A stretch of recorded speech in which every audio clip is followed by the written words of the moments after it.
Hi, this is Maginoni, and I have some comic reviews for you today. We have Wolverine and the X-Men number 25, Uncanny X-Men number 1, and Batman number 17. Let's do Wolverine and the X-Men first. I'm going to be kind of quick with this one. What we have here is basically Wolverine taking a lot of the problem children of the class, and he sends them to the Savage Land, and basically they have to train, or not really train.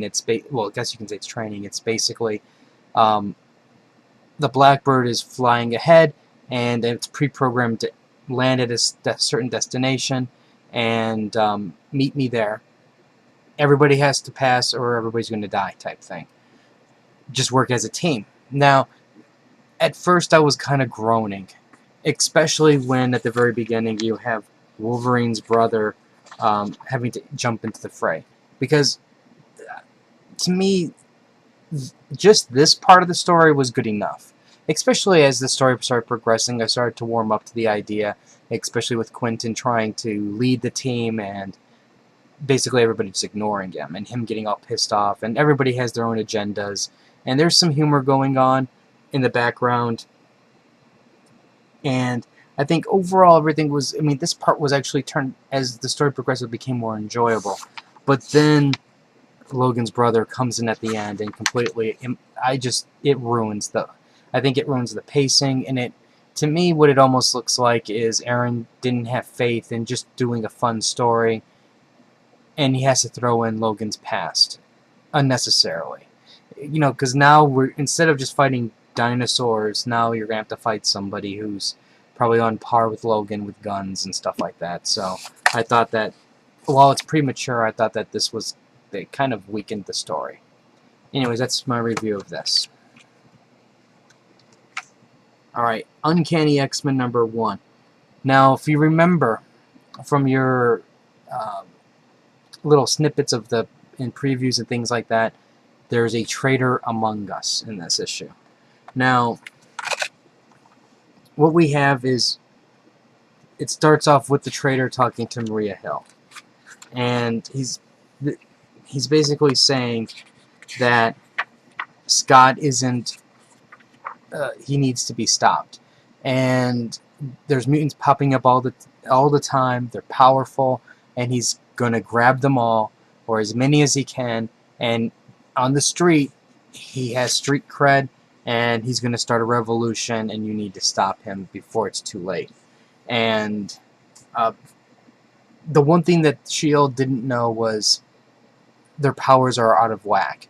And just as Maria Hill started to lose interest, the traitor says, basically, his powers aren't what they should be, he's hiding it, and now's your chance to do something. And the basic thought is, don't kill him. You have to discredit him. You have to reveal him to make him look like the monster he is. So this way people won't want to follow him. And I think that's a great idea, because that's what you really have to do. And I'm not going to reveal who the killer, not the killer, but who the spy is, so to speak, but I think you can pretty much figure out who it is just by the first pages of somebody sitting there. But they do some trickery. But overall, though, I think that this is actually a good start. It's a nice way to show what's happening on Scott's side of the universe, and because we need this kind of rebellious activity to spice up the X universe. Because otherwise, without this, it's going to go just back to the regular, X-Men flavors. And I think that while the X-Men flavors were tasted good before, I think they've lost a lot of their pizzazz, and I think a lot of their storylines got kind of stale, and it basically just reverted to a simple plot line. And with this, we have an unknown. What exactly is going to happen? Is Scott going to freak out? Everybody is going to wait for the day when Scott's team clashes with Wolverine's team, or Storm's team, or any of the teams for that matter. We're all waiting for that. I also like Magic finally getting some attention.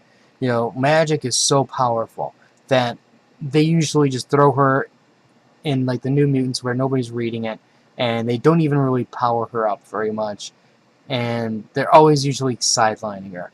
And now she's actually doing something, and I'm very happy with that. Overall, I was very pleased with this issue. I think the art, it's kind of quirky, but it works for me. And you got Sentinels, so how can you lose, right? So this is definitely an enjoyable read for me. Alright, let's talk about Batman number 17.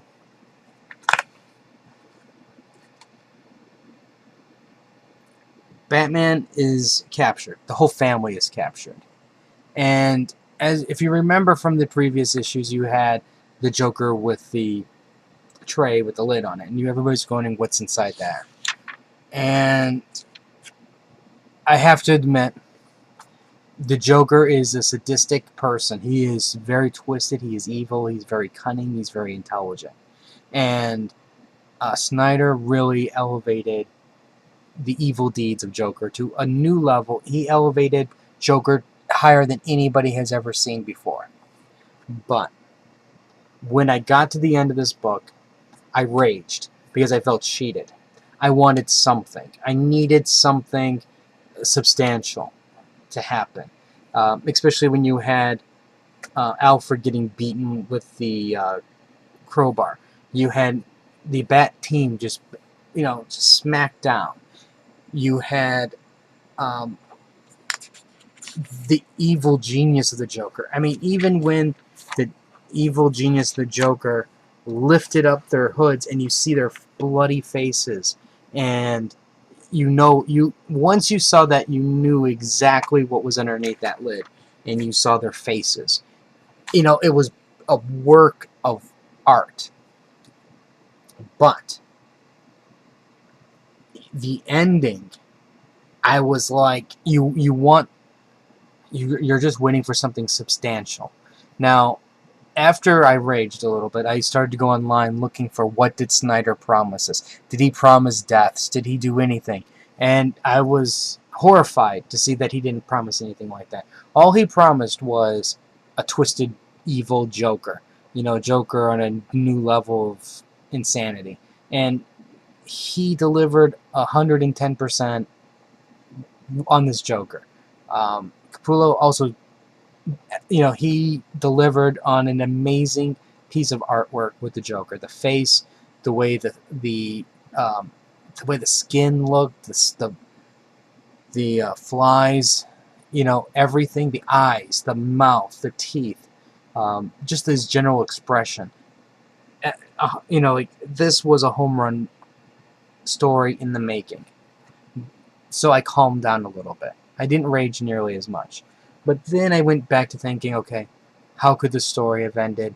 What would I have liked to have seen? Would I have liked to have seen deaths? Well, let's be honest. We all know that nobody in the Bat family is going to die. They're not going to kill Damian. They're not going to kill Tim. They're not going to kill Jason. They're not going to kill Barbara.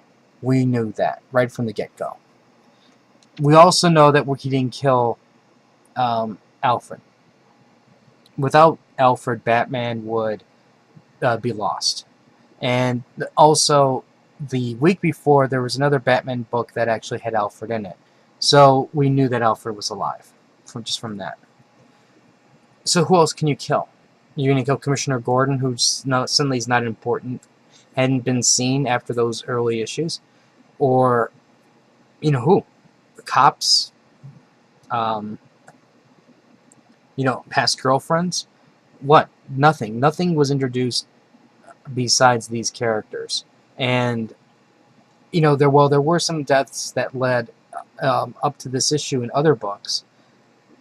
There was nothing that could have been revealed underneath. Like, there wasn't Bruce Wayne's long-lost aunt who finally made her appearance and then disappeared after the Joker kidnapped her. There was nothing like that. So, once I got to this realization, again, there was a little bit of rage, but then I was like, okay, what's the payoff?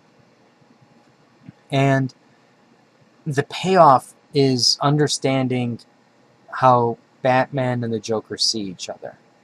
And they have, I guess what you can say in a weird kind of a way, it's like the Joker is jealous because the Batman and the Joker used to be mortal enemies. One the Joker needs Batman, Batman needs the Joker. That's how the Joker saw this relationship. They feed off of each other.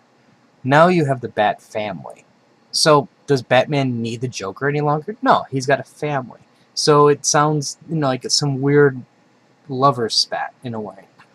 And maybe I don't know if that's the intention or not, but that's kind of how I viewed it.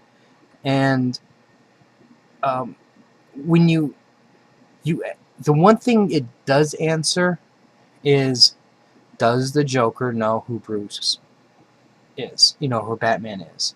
And that was a very expected answer. But it was interesting to see the validation of how you know. So I give them props for that. I give them props for showing the relationship dynamic between these two characters.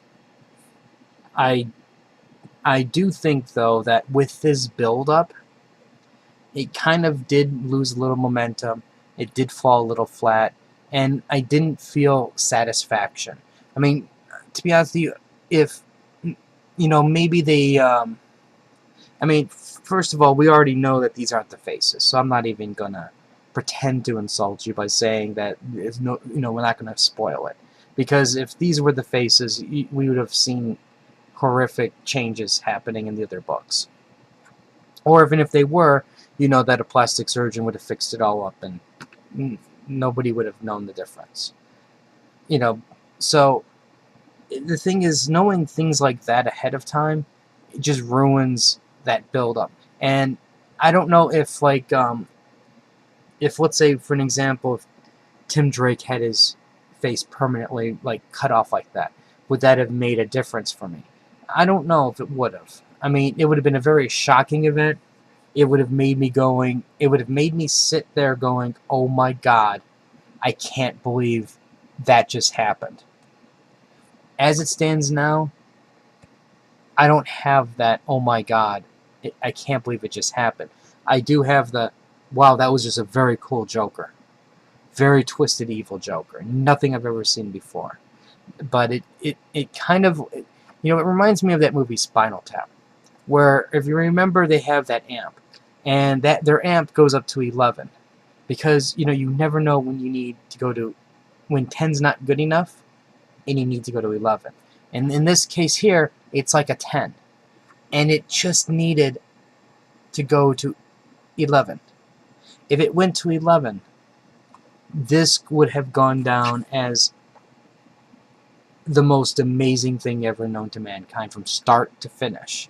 But at least for me right now, this is going down as an amazing story, an amazing character-driven story of the likes we've never seen before. But the ending kind of whimpered a little bit, unfortunately. It basically, to me, kind of snuck out the back door instead of saying, in your face, I'm leaving. And to me, that was a bit of a shame. Because the way this thing ended, it kind of closes the door on the Joker for a while. Also. He's not dead or anything like that, but it just closes that door. So, that's also a shame. And then I know that once somebody else, 10 years later, somebody else picks this up, a lot of this stuff is going to just get retconned out. The artist who's too lazy to draw the Joker like that. And he puts his skin back on. Who knows? Something crazy like that could happen. Now, but I still enjoyed it. I think this is one of the strongest DC storylines I've seen. I take that back. This is the strongest Batman storyline I've seen out of the New 52. It puts a lot of the 52 books to shame. And I think when you look at the sales charts, it shows that all those other books just are not performing nearly as well as they should be. The other thing I wanted to talk about was the the leak. The thing I don't understand about the leak is this. Now, granted, I know somebody's got to feel cool that they got a copy and they got to share it. I understand that concept.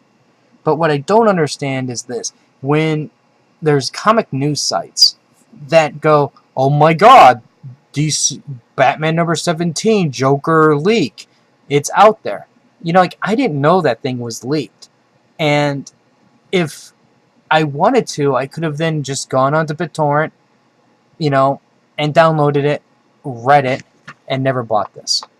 And that's because of the news sites all going, there's a leak. How about don't say there's a leak? You know, if you don't say there's a leak, instead of having 1,000 people viewing it, maybe you might get 10, you know.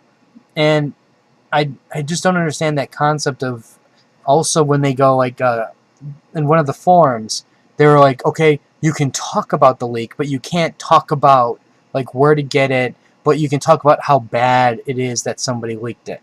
Well, how about every time you somebody posts, yeah, that was a horrible thing, somebody released the link, somebody is going to go on Google and go, where is the leak? I must see what happened, for free.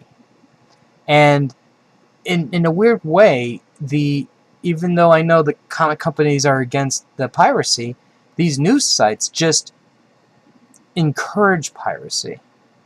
You know, think about how many people didn't know that this was leaked, and the only way they knew was because they saw it in the news.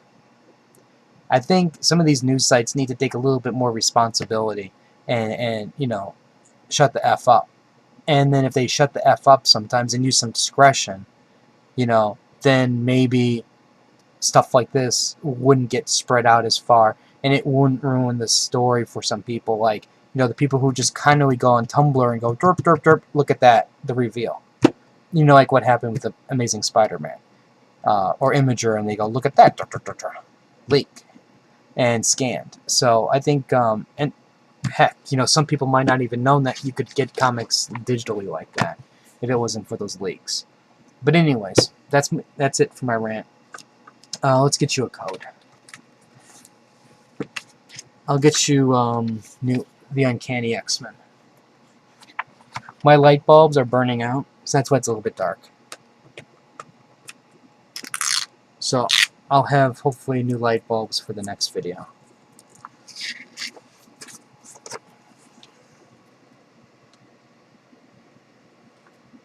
Okay, in case you can't read that, it's TMM14DL56ZZ. That's in double zeta. ZZ. Anyways, if you have any comments or questions, let me know. I would really like to know what you guys thought of Batman and what you thought of X-Men. Because this is going to be, you know, I don't want to say it's a wild, yeah, this in a way, this is a wild card book. I think Bendis did a really good job at showing the other side of things. And since Bendis is working on both X-Men, or pretty much all the core X-Men titles, he can at least keep everything, you know, at least in terms of a close continuity. Anyways, that's it for the reviews today. If you have any comments or questions, let me know. Rate the video up or down. Let me know what you think. Like the Facebook link. There's the Crunchyroll link there. I do the anime reviews. And if you have any other questions, let me know. I did the History of Marvel, so type in History of Marvel, and you'll see 2 new videos for Guardians of the Galaxy and Thanos. I have 8 other ones that I want to do. So maybe, hopefully, I'll have another one by this weekend. Hopefully. They take a long time to do. So we'll see. And I'm rambling, so that's it for now.